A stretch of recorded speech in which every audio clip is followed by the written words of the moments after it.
Brought to you by Technopova Curve 5G. Discover new horizon.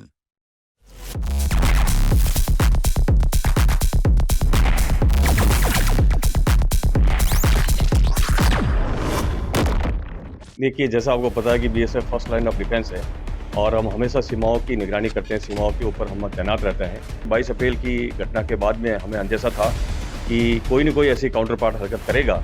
Man power की बात करो, additional weapons की बात करो या हमारा इंटीग्रेशन जो बाकी हमारे डिफेंस फोर्सेज या आर्मी एयरफोर्स की बात करो, सर्विलेंस ग्रिड की बात करो, इन सबको इंटीग्रेट किया गया। कई जगह उन्होंने काफ़ी भारी मात्रा में ड्रोन भेजे, कई जगह पर उन्होंने मिसाइल से भी अटैक करने की कोशिश की। जैसे जैसे हमारा एक्सपीरियंस होता है बॉर्डर मैनेजमेंट या किसी भी फील्ड में, वैसे वैसे हम अपग्रेडेशन करते जाते हैं। चाहे वेपनरी की बात करो, सर्विलेंस इक्विपमेंट्स की बात करो या मॉडर्न गैजेटरी की बात करो या फैंसी की बात करो। 65 और 71 के वॉर के दौरान माता के चमत्कार, माता की आस्था सभी लोगों में और बढ़ी है, क्योंकि आपको रीजंस पता है। और इस बार भी माता के आशीर्वाद के बारे में चारों तरफ चर्चा है। देश की सुरक्षा में प्रथम पंक्ति कहलाई जाने वाली बीएसएफ जो हर बार जो है दुश्मन को करारा जवाब देने के लिए जानी जाती है, और ऐसे में दुश्मन देश को अभी जो ऑपरेशन सिंदूर हुआ, इस दौरान जो है बीएसएफ द्वारा किस प्रकार जो है तैयारियां की गई, किस प्रकार जो है उन पाकिस्तान के मंसूबों पर पानी फेरा गया, तो इसके लिए आज हम जानते हैं बीएसएफ डीआईजी साहब से और उनसे जानते हैं कि भाई किस प्रकार उनके द्वारा युद्ध को लेकर के तैयारी की गई। योगेंद्र सिंह जी जो डीआईजी साहब हैं, उनसे जानते हैं कि जो है किस प्रकार से तैयारियां की गई। जी सर, सबसे पहले तो ये बताइए भाई ऑपरेशन सिंदूर को लेकर, जो ऑपरेशन सिंदूर था उस दौरान बीएसएफ द्वारा क्या तैयारियां की गई, किस प्रकार जो है पाकिस्तान के मंसूबों पर पानी फेरा गया। देखिए, जैसा आपको पता है कि BSF first line of defence है और हम हमेशा सीमाओं की निगरानी करते हैं, सीमाओं के ऊपर हम तैनात रहते हैं। और उसका मतलब ये होता है कि कोई भी किसी भी प्रकार के अगर काउंटर पार्ट की तरफ से कोई मिसएडवेंचर किया जाए तो उसका हम तुरंत जवाब दे सकें।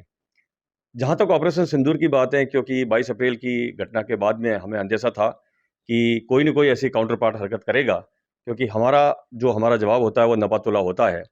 उसके लिए हमने वैसे तैयारियां थी, लेकिन जो और एडिशनल तैयारियां करने की जरूरत थी, चाहे मैन पावर की बात करो, एडिशनल वेपन्स की बात करो या हमारा इंटीग्रेशन जो बाकी हमारे डिफेंस फोर्सेज या आर्मी एयरफोर्स की बात करो, सर्विलेंस ग्रिड की बात करो, इन सबको इंटीग्रेट किया गया ताकि कोई भी किसी भी प्रकार के मिसएडवेंचर को या उनकी तरफ से हरकत को जवाब दिया जा सके। सर, ऑपरेशन सिंदूर में जहां बीएसएफ तो सरहद की रक्षा को लेकर तो तैनात था, लेकिन कहीं ऊपर से भी जो है ड्रोन हमले हुए, उस दौरान वो दृश्य जो है बीएसएफ ने तो एकदम पास से देखा होगा, क्या माहौल था। हाँ, देखिए, ड्रोन एक बहुत बड़ा थ्रेट है और खास करके मॉडर्न वॉरफेयर के ज़माने में।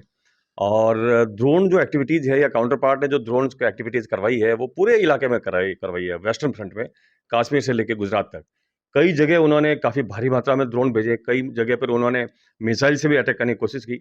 लेकिन जो हमारा एयर डिफेंस सिस्टम है, हमारा एंटी ड्रोन सिस्टम है, वो काफ़ी मजबूत है। और सभी जो फोर्सेज हैं उनका इंटीग्रेशन है, तो उनके मंसूबे सफल नहीं हो पाए। सर, क्या कहेंगे, जैसे पाक के नापाक हरकतों पर बीएसएफ पानी फेरने में तो साकार हुई, अब जो है बीएसएफ द्वारा ऐसी क्या तैयारियां की जा रही है, जैसे एक मामला सामने आया कि जो फेंसिंग है। देखिए, जैसे-जैसे हमारा एक्सपीरियंस होता है बॉर्डर मैनेजमेंट या किसी भी फील्ड में, वैसे-वैसे हम अपग्रेडेशन करते जाते हैं। चाहे वेपनरी की बात करो, सर्विलेंस इक्विपमेंट्स की बात करो या मॉडर्न गैजेटरी की बात करो या फैंसी की बात करो। तो हमारे एक्सपीरियंस के बेस पे जो हमारा ड्यूटी करते हैं, उसके बेस पे ये सोचा गया कि इसका और एडवांस वर्ज़न लाया जाए और एडवांस जो एक मज़बूत हमारा सिस्टम हो। और जो आप मॉडर्न फैंस देख रहे हैं, वो उसी का नतीजा है। सर, जैसे बीएसएफ पहरी तो है ही, उसी के साथ साथ डॉग स्क्वाड का जो मामला है सुरक्षा को लेकर के, डॉग स्क्वाड में भी क्या नवाचार होता है।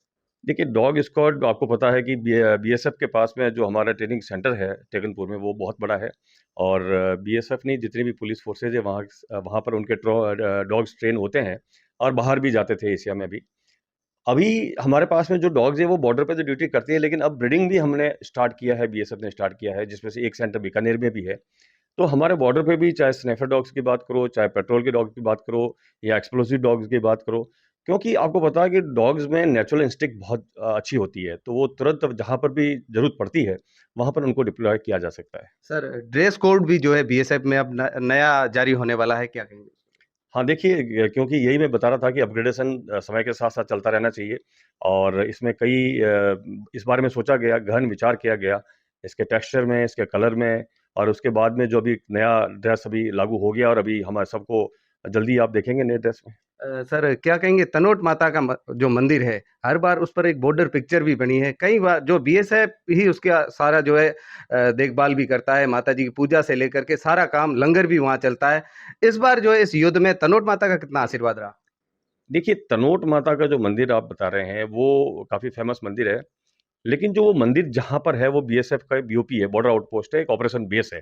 वहाँ पर भी 65 और 71 वॉर में भी वहीं से लड़ाई लड़ी गई थी और बीएसएफ 71 में वहाँ पर तैनात थी। और उसके बाद में जितने भी मौके आए हैं, वहाँ पर बीएसएफ ने वहाँ अपनी उपयोगिता सिद्ध की है। तो उस जो हमारा ऑपरेशन बेस तनोट है, उसी में ये मंदिर है और उस मंदिर का क्योंकि हमारा बेस है, उसी में मंदिर है, उसकी पूरी देखभाल भी हमारे द्वारा की जाती है। 65 और 71 के वॉर के दौरान माता के चमत्कार, माता की आस्था सभी लोगों में और बढ़ी है, क्योंकि आपको रीज़न्स पता है और इस बार भी माता का आशीर्वाद के बारे में चारों तरफ चर्चाएँ हैं। सर क्या कहेंगे आगामी समय में अभी स्थितियां जो है सीज फायर जैसी है वापस पाकिस्तान द्वारा जो है हमला किया जाता है यार यहाँ जो है सरहद पर जो है आमने सामने भिड़त होती है बीएसएफ करारा जवाब देने के लिए कितना तैयार है। बीएसएफ तो तैयार हमेशा से है, मैं यही अब बता रहा हूँ आपको। बीएसएफ के खाते में कभी भी ढिलाई नाम के शब्द नहीं है। हम ढीले के होने का मतलब ही नहीं है। 24/7 365 डेज़ चाहे यहाँ पूरा वेस्टर्न फ्रंट आप कश्मीर से यहाँ तक गुजरात की बात करें, बांग्लादेश बॉर्डर की बात करें, वहाँ पर हम तैनात रहते ही रहते हैं। तो हमारा तो कार्य यही है कि सीमाओं की रक्षा करना। पहले भी हम तैयार थे, विभिन्न जब भी युद्ध हुए हैं या इंटरनल सिक्योरिटी ड्यूटीज़ की बात करें, वहाँ तैयार थे और अब भी हम तैयार हैं। तो ये थे योगेंद्र सिंह जी राठौड़ साहब जिनका कहना है कि पाकिस्तान अगर दोबारा युद्ध के लिए तैयार रहता है तो उसको करारा जवाब देने के लिए भारत पाक सरहद पर देश की सुरक्षा को तैनात बीएसएफ हरदम तैयार है और जो है आगामी अगर समय में युद्ध हो जाता है तो बीएसएफ जो है पाकिस्तान के मंसूबों पर पानी फेरने में कोई कसर नहीं छोड़ेगा। अपने सहयोगी के साथ जैसलमेर से Jagdish Goswami TV 9। Brought to you by Technopova Curve 5G. Discover new horizon.